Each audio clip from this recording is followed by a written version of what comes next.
Thank you, Mr. Chairman. Senator Smith, I have something called the Credit Access and Inclusion Act that allows for more information to be added to the system voluntarily, and Mr. Caston's talked about, and Mr. Cartwright's talked about. So I'd love for you to have a conversation with you about the legislation. I do think that there are two ways for us to actually see more access to credit, and one way I think is flawed and likely will lead ultimately long-term to less access because you create a less reliable scoring system. And I think we're seeing that in part from the FHFA Director Thompson, who's departing from risk-based pricing on individual loans purchased by the GSEs, creating a perverse incentive structure that will penalize borrowers who have worked really hard to improve their credit or save for their down payment. And so when you look at ways to water down the credit score in order to create more access, I think ultimately you destroy the very system that I talked about that I think needs to be objective, that needs to be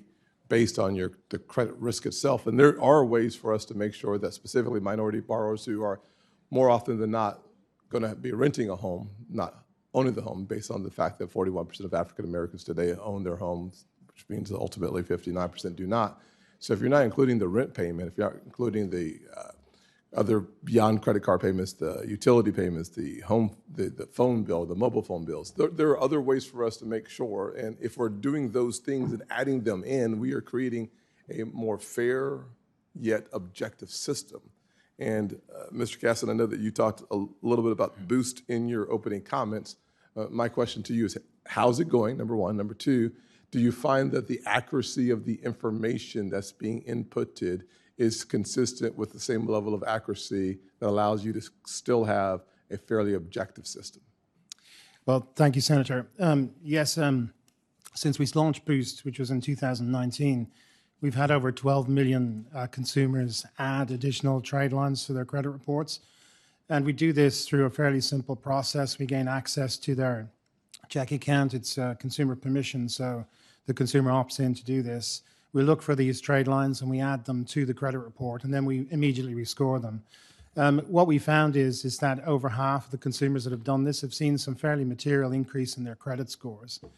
So it has been hugely beneficial.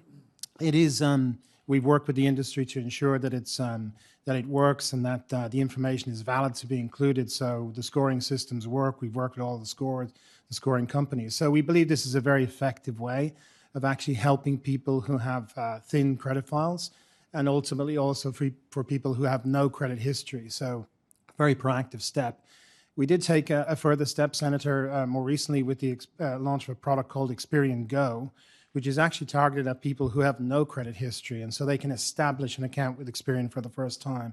And these kind of initiatives, we think, are incredibly helpful at addressing that large population of people who have limited or no access to credit, Senator. Anyone else want to comment on that topic?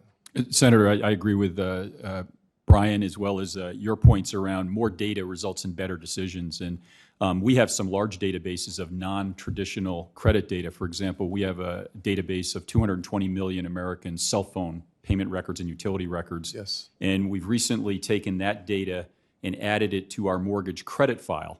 And that drives the predictability of the consumers, particularly those at the lower end of the credit space that have less trade lines. So if you're adding in someone's cell phone bill that they pay every month, it's a predictor that they're going to pay their financial bills on time. And from that new product, we think as many as 2.4 million consumers will see a 30-point lift in their credit score by adding those non-traditional data elements in. We're going after rental payment data, as you suggested. Very complex to collect, Indeed, as was already pointed out.